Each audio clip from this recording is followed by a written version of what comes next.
کنفرانس ایران به سوی جمهوری دموکراتیک، حمایت از دولت موقت در پارلمان انگلستان.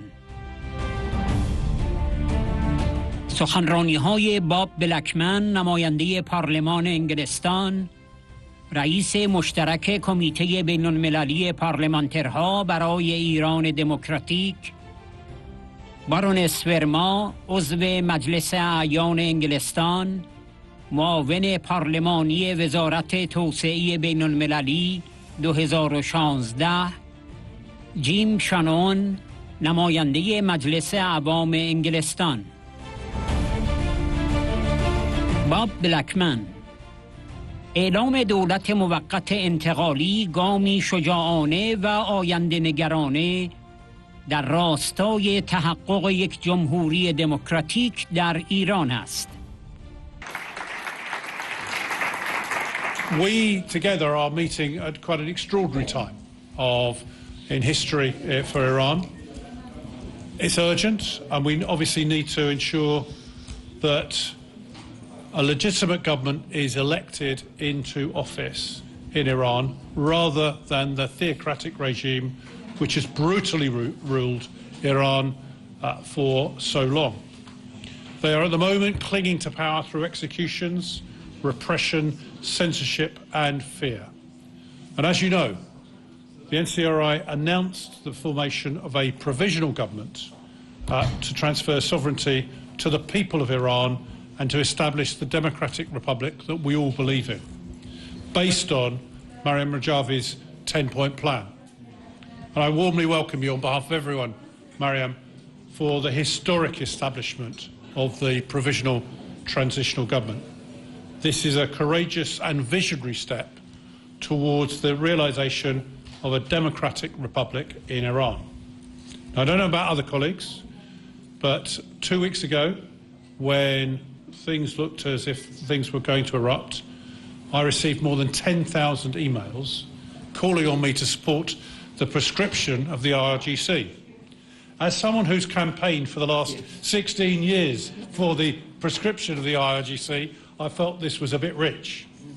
And now I've received numerous emails and a whole social media blitz from the son of the Shah, saying that the Shah is the only one who's representative of the Iranian people.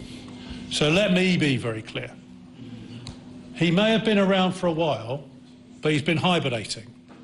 The NCRI and Madam Rajavi have been leading the resistance in Iran for many, many years and are the legitimate voice of the people of Iran. So the plan for a free Iran has earned now the support of more than 4,000 parliamentarians worldwide, including 600 from the UK Parliament. The momentum now is undeniable, and I'm pleased to let everyone know that in the last 72 hours alone, more than 70 cross-party members of both houses of Parliament have signed a statement endorsing the NCRI's provisional government. And we urge the UK government to follow suit by officially recognising and engaging directly with the provisional government. Now, the Iranian regime's embassy in London no longer holds legitimacy and should be closed.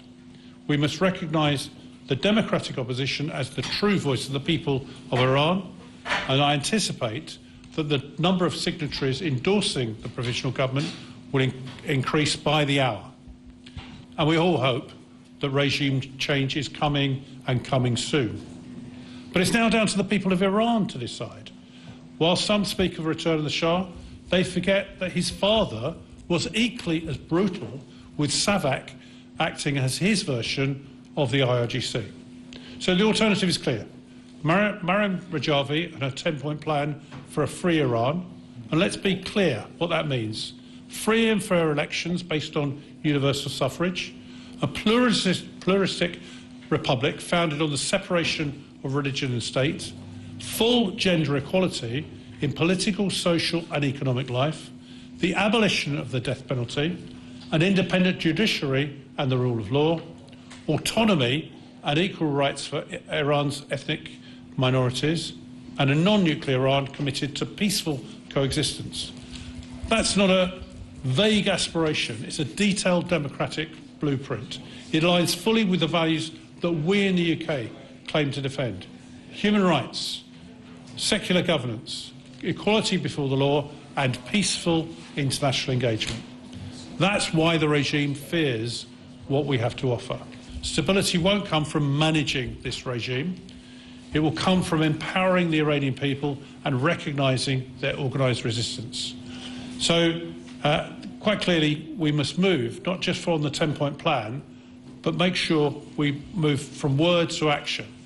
So imposing meaningful human rights sanctions on those directing executions and repression, prescribing the IRGC in its entirety and sequestrating their assets in the UK, condition diplomatic engagement on an immediate halt to execution and the release of political prisoners, support international accountability mechanisms for crimes against humanity, publicly recognising the Iranian people's right to resist tyranny and establish a democratic republic.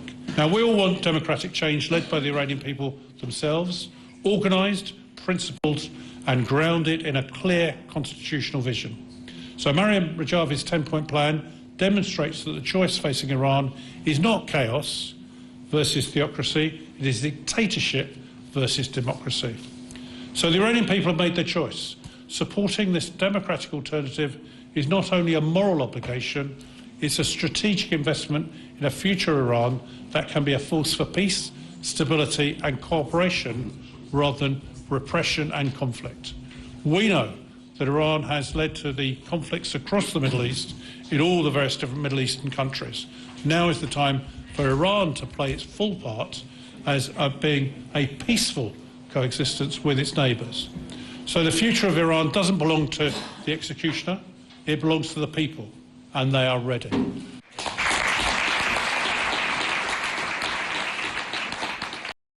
مردم ایران برای پایان دادن به این رژیم بیرحم و زنستیز و رد هر گونه دیکتاتوری از جمله دیکتاتوری شاه و برقراری یک جمهوری دموکراتیک متحد هستند.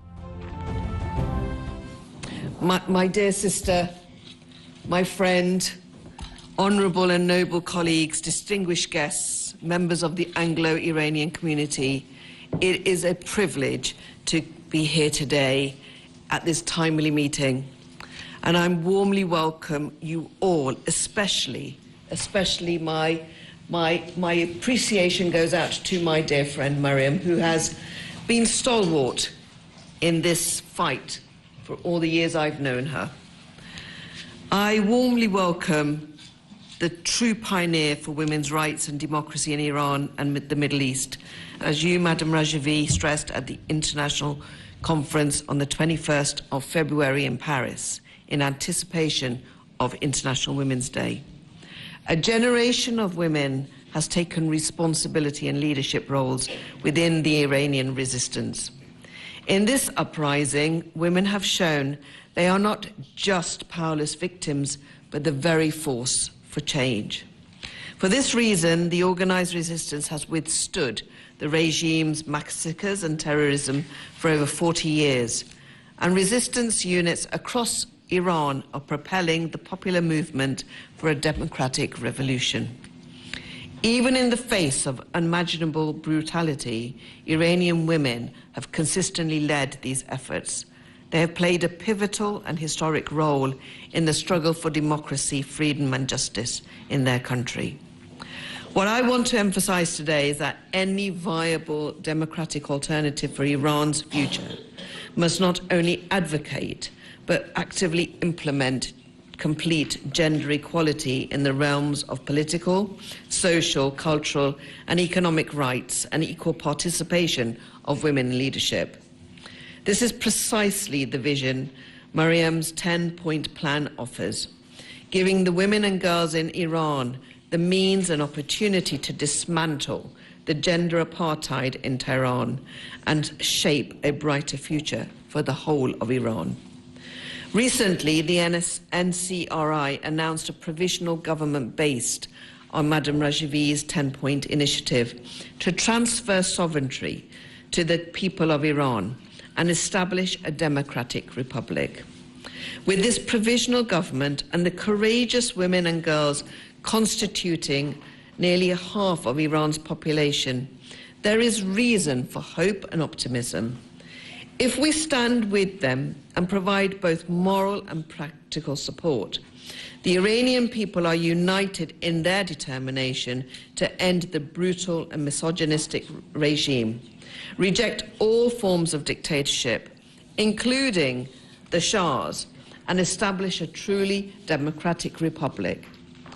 This reality is rightly recognised by the NCRI's historic announcement of the provisional government, which rejects foreign wars and appeasement and relies entirely on the Iranian people and women's leadership for its success. I commend this step and urge the UK government to recognise it and to engage with you, Mariam, exploring a practical way to support the Iranian people in their pursuit of freedom and democracy. Our government can take immediate actions. It can proscribe the IRGC, responsible for countless extrajudicial killings and terror exports.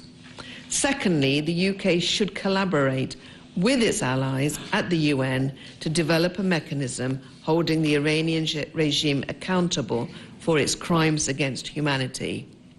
Thirdly, the Foreign Office should expel the regime's ambassador to the UK and close regime's office embassy and close the embassy. Above all, our government must continue to provide backing to the women and people of Iran to help tip the balance of power in their favour.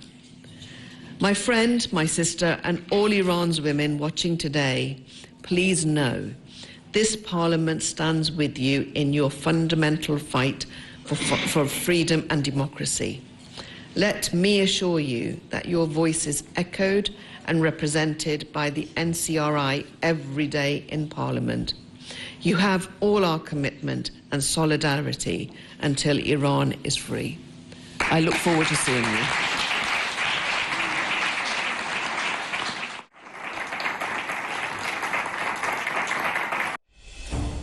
شانون سفارت رژیم ایران در لندن دیگر مشروعیت ندارد و باید بسته شود. ما باید اپوزیسیون دموکراتیک را به عنوان صدای واقعی مردم ایران به رسمیت بشناسیم. Madam Rajavi, distinguished guests, colleagues, friends of a free Iran, Madam President, please allow me to first warmly congratulate you on the historic establishment of a provisional transnational government. This courageous and visionary step charts a clear path towards a peaceful transition of power and the realisation of a democratic republic in Iran. As you will all know, over the weekend, the National Council of Resistance of Iran announced the formation of a provisional government to transfer sovereignty to the people of Iran and to establish a democratic republic based on Madam Rajavi's 10-point plan. I mentioned that in Parliament on Monday, Madam Rajavi, to the Prime Minister. I warmly congratulate you on the historic establishment of a provisional transitional government. This is a courageous and visionary step towards the realisation of a democratic republic in Iran. And I give you, Madam Rajavi, my full and unequivocal support and what you stand for in this battle. This plan for a free Iran has earned the support of 4,000 parliamentarians worldwide, including 600 from our own parliament last year. It guarantees the freedom of expression, of assembly, gender equality, abolition of the death penalty, recognition of autonomy for oppressed nationalities within a united Iran, a non-nuclear state, and the essential separation of religion and state. Colleagues, we stand today at a defining crossroads in history. For years, the world has watched with profound respect as the people of Iran have risen time and again to reclaim their stolen birthright from the hands of a brutal, suppressive regime. From the heart of Tehran to the furthest provinces, the Iranian people have made their message clear. They will no longer tolerate the tyranny of the mullahs. And the good book says, behold, the end is nigh. I believe the end is nigh for the tyranny of the mullahs. In the recent uprisings of December and January, we witnessed a heroism that defies words. Thousands of brave souls made the ultimate sacrifice, laying down their lives for the cause of freedom and democracy. Today, their sacrifice is bearing fruit. For over 4 decades, the National Council of Resistance of Iran has been the steadfast heartbeat of this struggle. They have worked tirelessly to ensure that when the dust of the dictatorship settles, sovereignty returns to its rightful owners, the people. As a long-standing supporter of this resistance, I'm very honoured to stand with you, Madam Rajabi, and declare my full and unwavering endorsement of this provisional government. However, we must remain vigilant. History has shown us that the path to democracy is often threatened by those who revive the ghosts of the past. As the mullah's regime crumbles, we see the remnants of the monarchy, overthrown by the 1979 revolution, attempting to present themselves as an alternative. According to many Iranians, this is a dangerous mirage. The Iranian people have suffered enough under 2 forms of dictatorship, the monarchical and religious. They are not looking to return to the past. They are marching towards a future defined by the ballot box, by pluralism, and the separation of religion and state. It is a duty of every freedom seeker, every one of us in this room and outside of this room, and every democratic government worldwide to support the NCRI provisional government. Let us stand with the people of Iran as they finalise their victory and build a nation that is truly free, truly democratic, and truly theirs. And now I believe, Madam Rajabi, that is something worth fighting for. Thank you.